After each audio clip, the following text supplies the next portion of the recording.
শাহজালাল বাবারে পিছনে রাইখা পশ্চিম দিকে ঘুরা নামাজ পড়ে। কোন আল্লাহকে সেজদা করো? কোন আল্লাহকে সেজদা করো? আল্লাহ থাকে বাবা শাহজালালের লগে, আল্লাহ পশ্চিম দিকে থাকে না।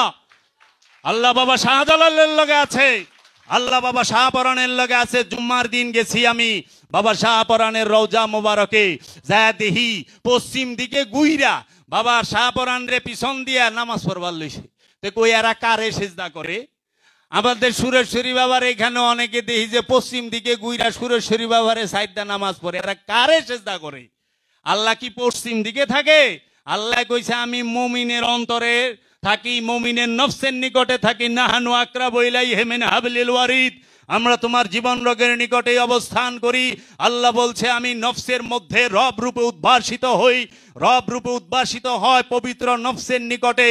যাদের নফসের নিকটে আল্লাহ রব রূপে উদ্ভাসিত হয়, জাগ্রত হয়, রবের নূরের মধ্যে যে পবিত্র নফসটা ডুবে যায়, সেই হচ্ছে ওলিয়ে কামেল। তার কাছেই চাইতে হবে, তার মাধ্যমেই চাইতে হবে। দিবে রব্বুল আলামিন ঠিকই, কিন্তু মাধ্যমটা হবে বাবা জাহাঙ্গীর।